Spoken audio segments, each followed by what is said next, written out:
Welcome to the Level Up Artist Podcast. We're your hosts, Adriana M.A. and Jackie Sanders. We are two art professionals sharing for the advice and business lessons we have learned along our creative journeys. We talk to artists, leaders, and art professionals to demystify the creative process and discover new ways to succeed as a career-minded artist. If you find value in these conversations, please go ahead and subscribe. This will help other creatives like you find our podcast, and you'll be notified when we drop a new episode every Tuesday. So today we want to talk about a topic that is not always prioritized, especially in the busy seasons, but super necessary. We need to talk about rest. So whether you're running around doing markets, releasing a new collection, depending when you're listening to this, it might be in December, or you're gearing up for a new year with all the big goals and all the big dreams, rest is a vital part of this equation. Yes, and I know we've touched on this in other podcast episodes, especially in 184, we were talking about avoiding burnout during the holiday season. But now that it's a few weeks in, maybe the itch to rest is creeping in, we really want to touch on this topic because this is a mindset shift that frankly took me many, many years to understand and is still something that I personally actively struggle with as a go, career-driven type A achiever who I really find value in my work ethic.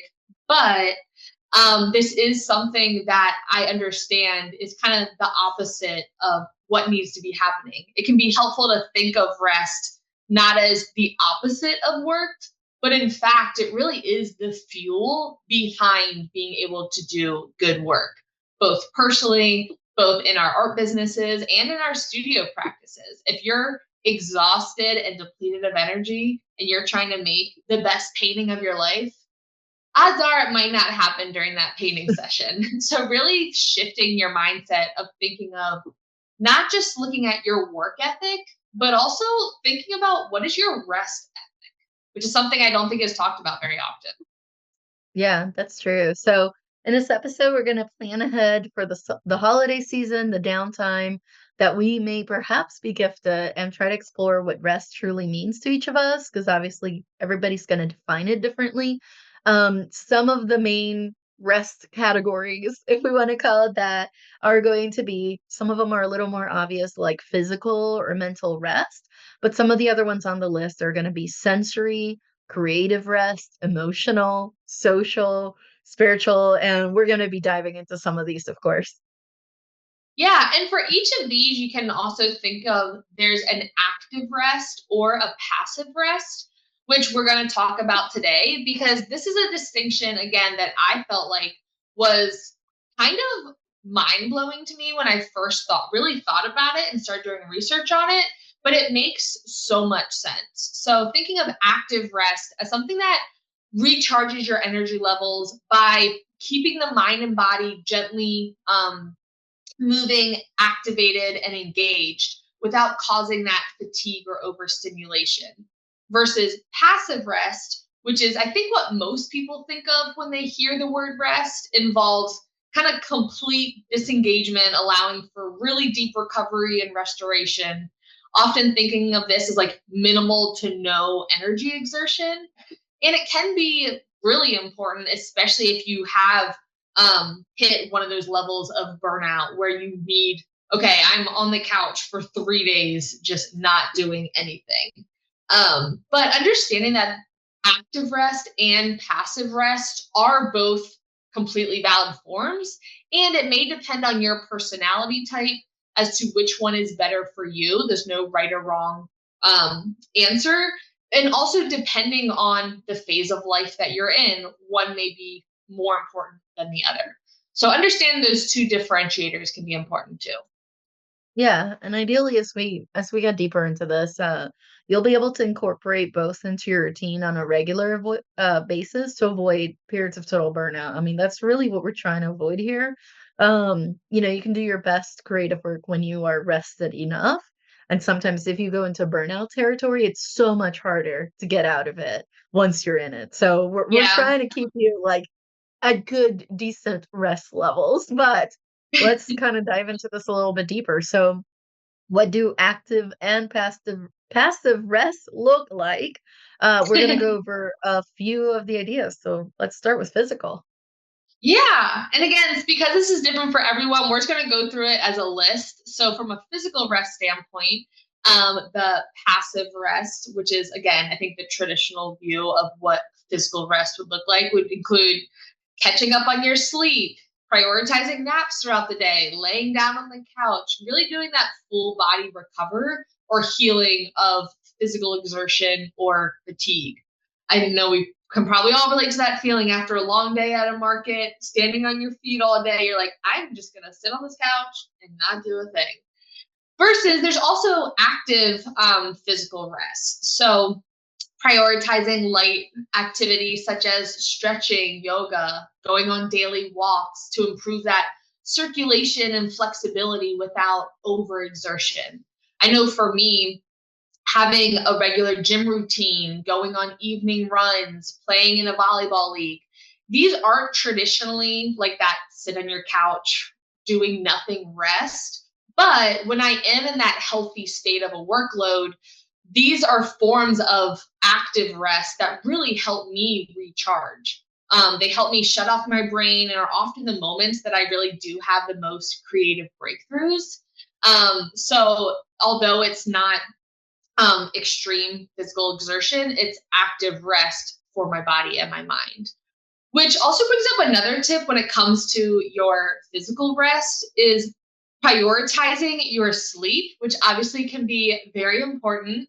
But often finding that not just prioritizing a wake up time, which I think is what we often think about, but really prioritizing a bedtime, which sounds like you're 12 years old again and you're like, okay, it's 9:30, I have to go to bed. But that can really be one of the most impactful things from a physical standpoint of being disciplined with what time you're going to bed each night or attempting to go each night. Because realistically, most things in life are better when you have quality sleep, right? From an energy level standpoint, from the creativity standpoint, you make better decisions the next day on how you're taking care of your body. So, really committing to that and prioritizing that can be a huge impact on how you physically feel during this crazy, crazy season. Yeah, yeah. Well, and it also depends like life stage you're in, like do you have other responsibilities, kids to take care of? Like there's a lot that can go on. Also, I feel like when I was younger, I could operate on 4 hours of sleep and I was fine when I was in Oh, college. yeah. Like I was good. And now I'm like, if I don't get 7 hours, preferably eight, I'm just a cranky monster. I'm like, Yeah. just get out of my way. Um, especially or I go into like I'm not functioning well today. Like I just everything that I do on the canvas looks like absolute dirt. So Hmm. yeah, definitely prioritize some of that rest, which it's not just the physical part, like you said, there's also the mental side of it. And the passive variety of this, if you will, it's completely unplugging from work.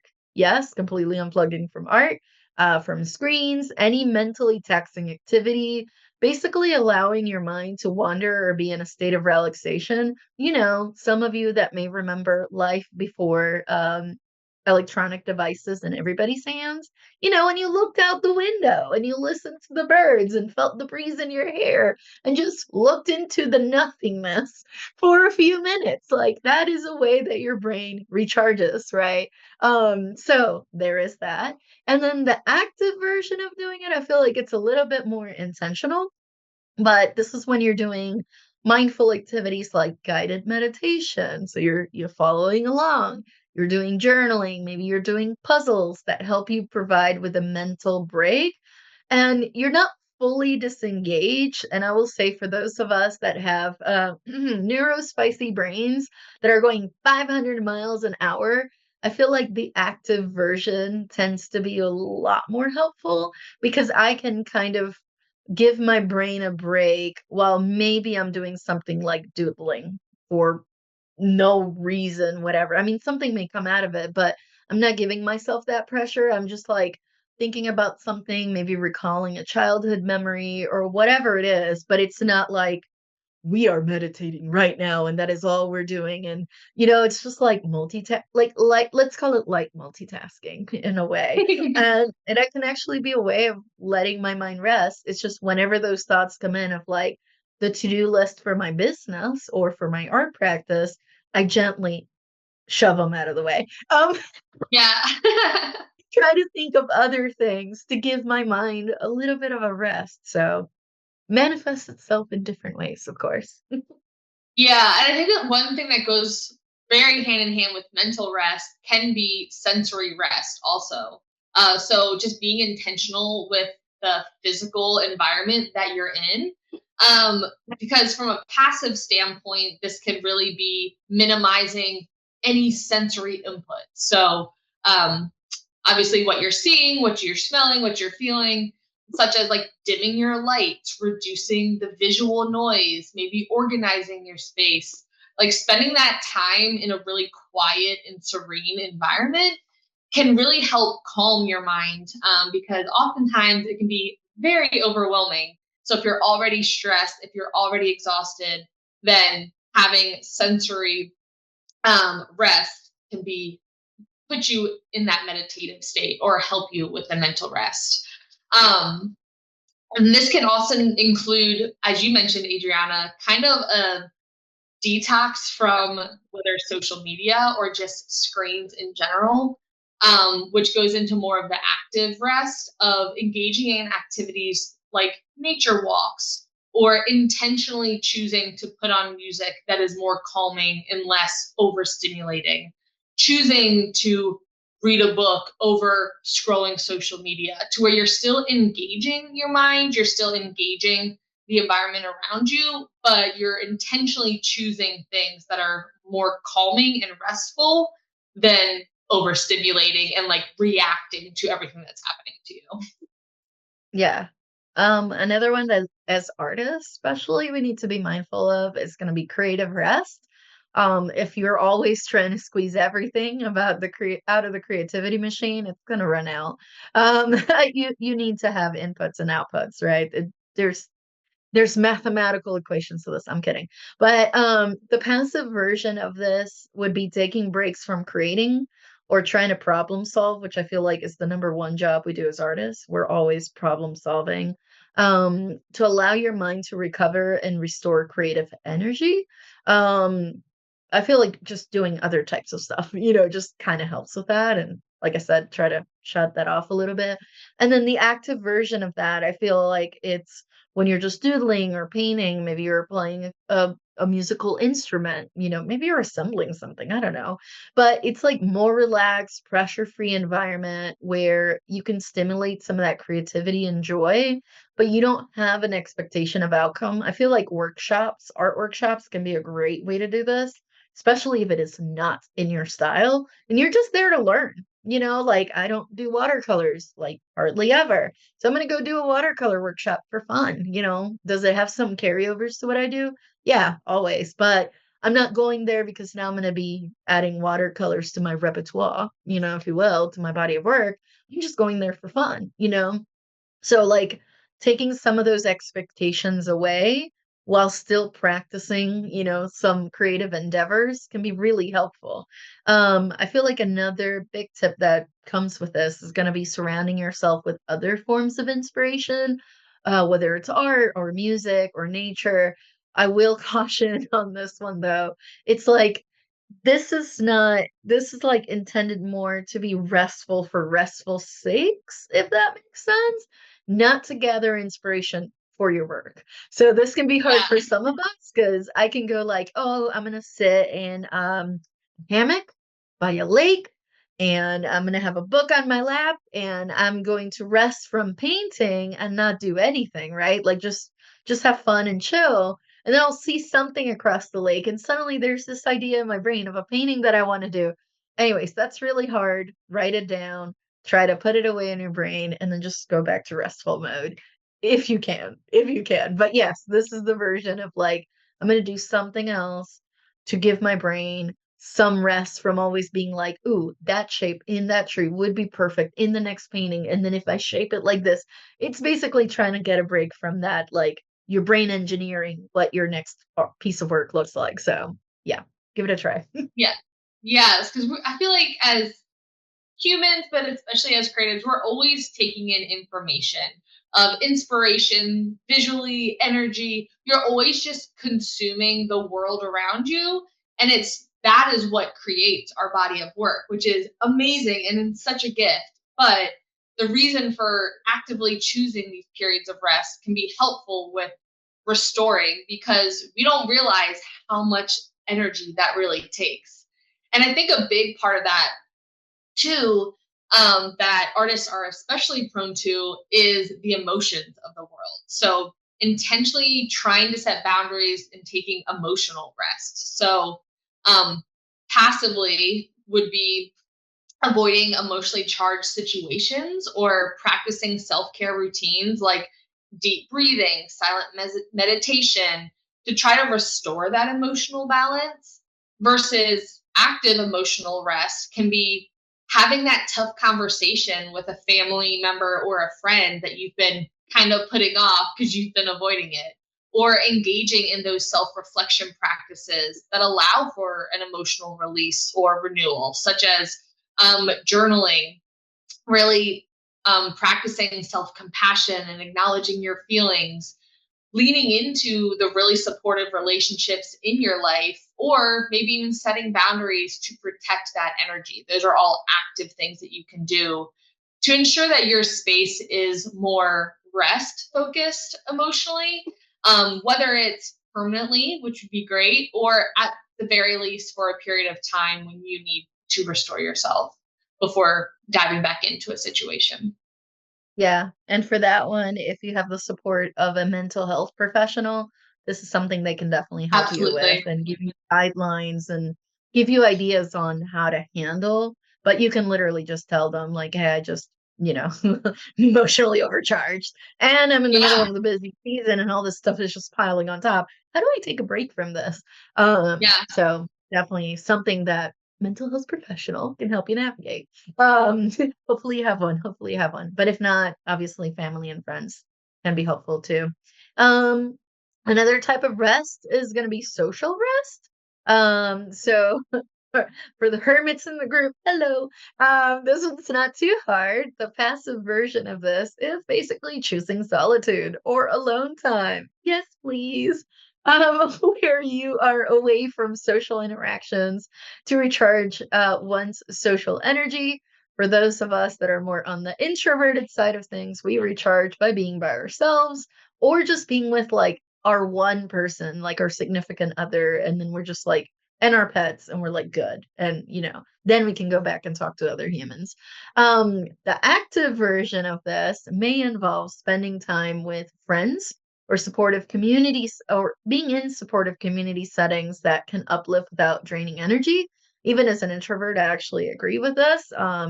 I would say in my case, it's more like smaller numbers are the key. So if I'm just going to lunch with one friend or coffee with one friend, that can still be socially restful, even though it's a little more active because I am meeting with someone, as opposed to if I'm in a networking event that has 100 people in it, draining 100%. So it's just trying to figure out what your balance is, because for some people, 50 people might still be recharging. And for some people, that might be, 20 people might be 100% draining. So this depends on everybody. But try to focus on quality and supportive relationships, of course. We all know a drama llama or two in our lives. That's not what this is for.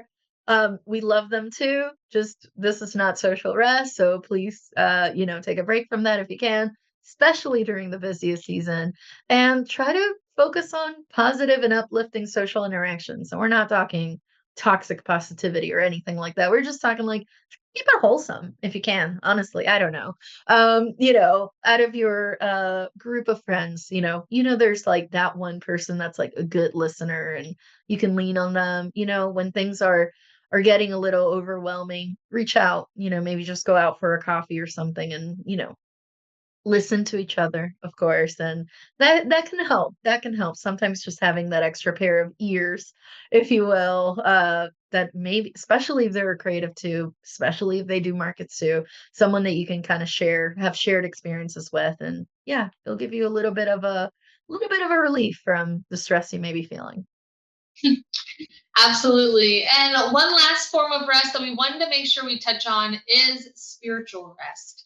So, a passive version of this would be engaging in that silent contemplation, whether it's meditation or prayer, or really simply being in a peaceful environment to connect with that inner voice of yourself to restore your spiritual energy. Definitely a more solitude version of spiritual rest versus active rest can include participating in reflective practices such as mindful walking, gratitude journaling, or attempting group events. So maybe you find purpose and fulfillment in volunteering with an organization or a cause that you're super passionate about. Maybe it's attending a religious service on a regular basis, being more involved with that. Those are great ways to really build that restful spiritual practice into your routine that again will really energize all of the other aspects of your life during this very busy season. Yeah. And all of these are, just some ways that we want to share on how you can rest and recharge your energy, especially during the stressful times like the holidays. So this is something that you want to make sure to plan ahead for.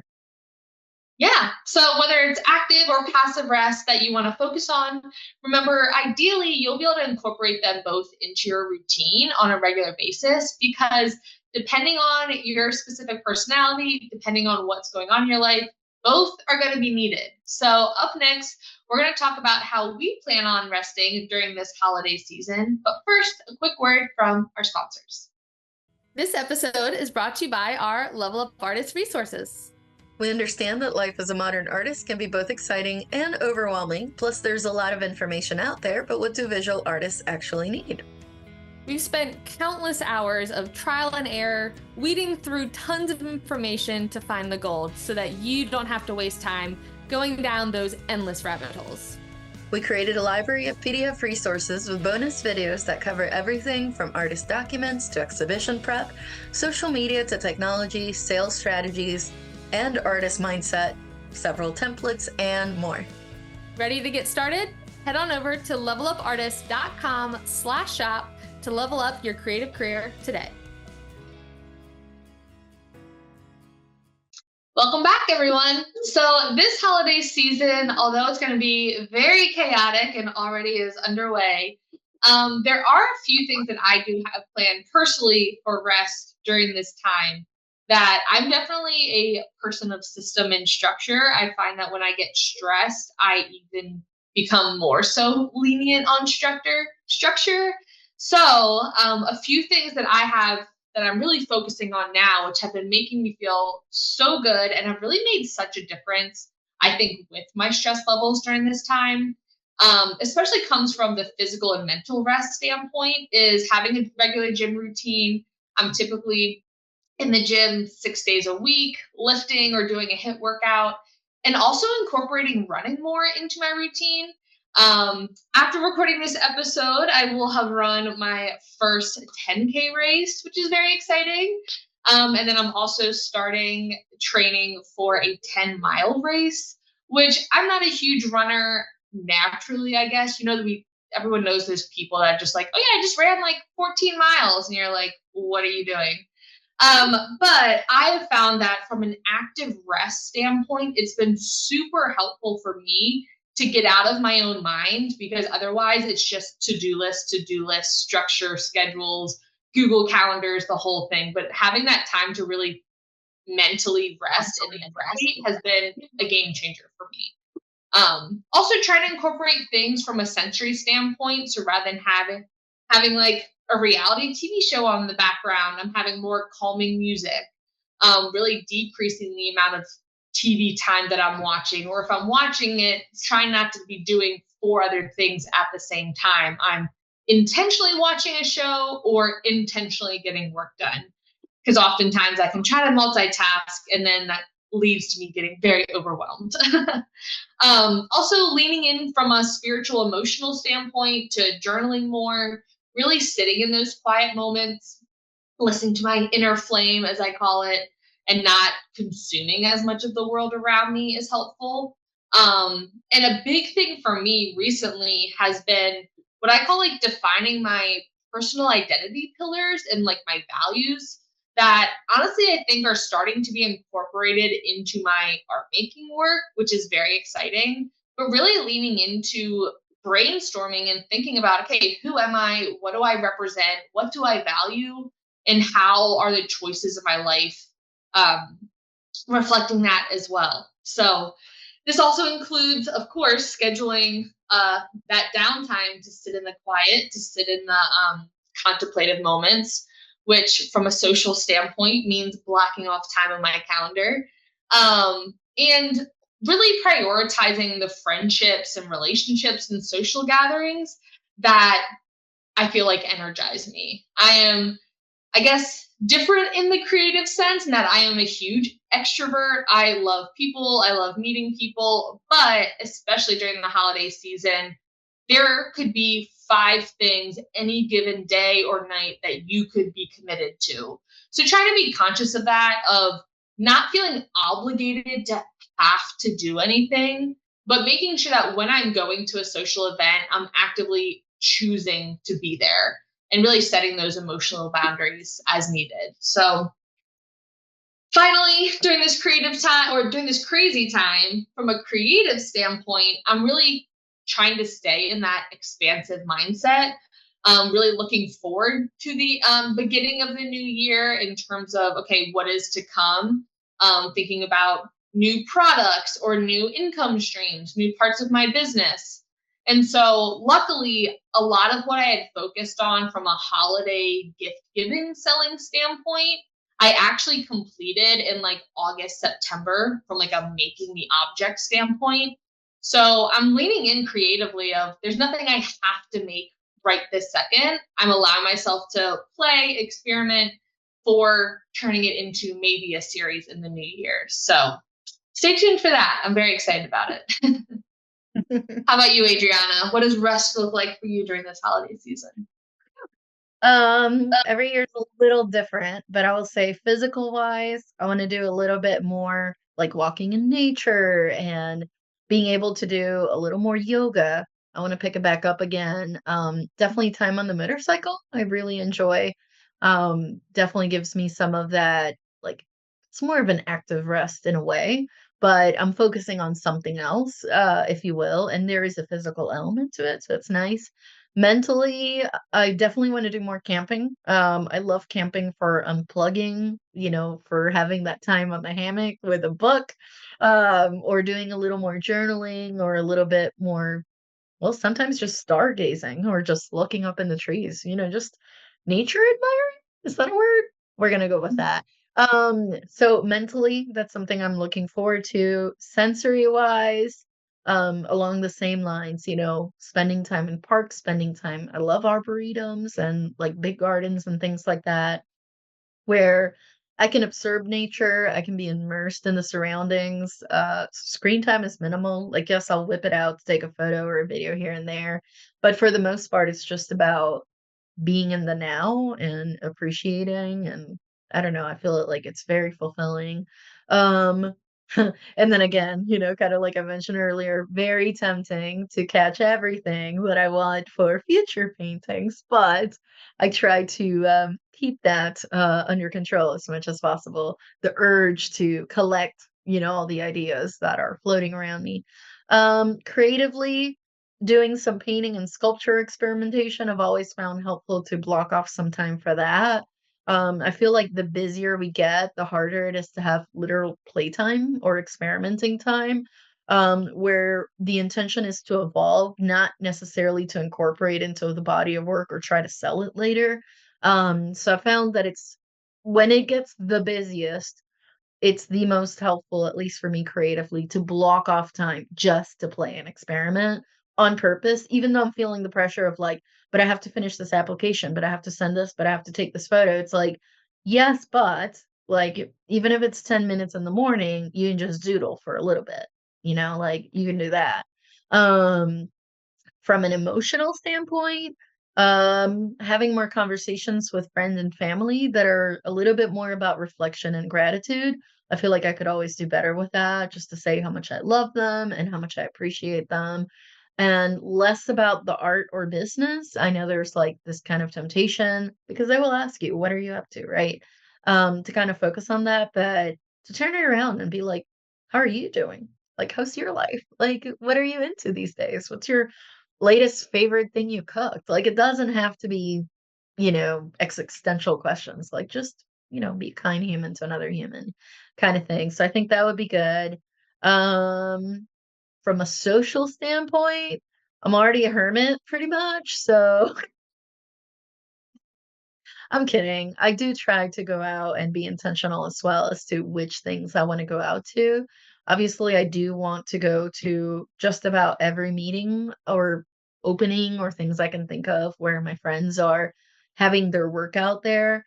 Love group shows for that because a lot of times there's a lot of friends in that one event, and I can like say hi to everybody and support like several people in one. Um, but yeah, being more intentional about that. And then from the spiritual one, still working on that one. So I don't know yet at the time of this recording, what that will look like, but definitely something like with all of these, yes, I need structure, but too much structure is overwhelming for me.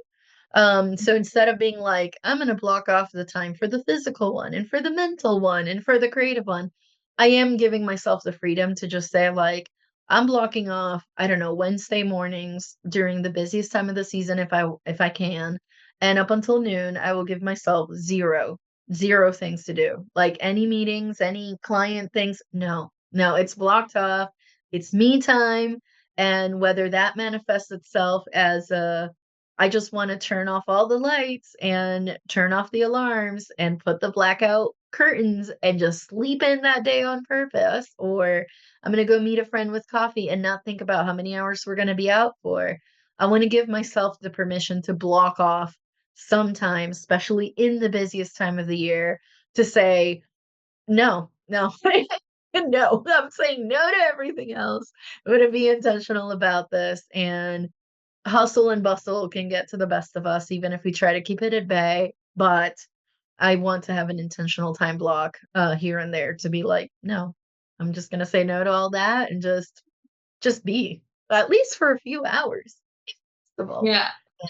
Yeah. Yeah, which I think that's the perfect advice as we wrap up in terms of also allowing yourself to find that balance between structured, intentional time, but also allowing yourself to go with the ebbs and flows of the season. A lot of the time, whether it's events or emotions or the busyness of our art and creative business, you can really be reacting to a lot around you. So blocking off time to just say, okay, I am going to reflect on how am I feeling? What do I need right now? And then taking action on that can be super, super helpful. Because as we plan for the holiday season ahead, as you're embracing it right now at the time of this recording, kind of in the thick of the holiday season, we want to make sure that you're being very intentional with your time, the best that you can be, right? So whether you're making artwork, whether you're intentionally relaxing, thinking of that from a passive standpoint, from an active standpoint, making sure that you are choosing every single day what you're doing, because otherwise the holiday season will run right over you. So remember to work hard, but intentionally rest even harder. And if you need to go back and reference episode 184 on tips on how to avoid burnout during the holiday season, that can be really helpful too. Absolutely. Well, with that, we're going to go ahead and wrap up this episode, and we hope you found it helpful. As always, our blog will be linked in today's show notes, where you will find episode notes and links to all of our other podcast episodes. If you want to stay connected with us in between episodes, share your feedback, or have a question you would like for us to answer on the podcast, you can reach us through social media. I'm at May Art across all platforms. And I'm at J Sanders Studio on all platforms. And if you want to follow the podcast, we're at Level Up Artists on Instagram. You can also visit levelupartist.com to get immediate access to templates, resources, and more to level up your creative career today. Thank you so much for listening. We'll talk to you next week.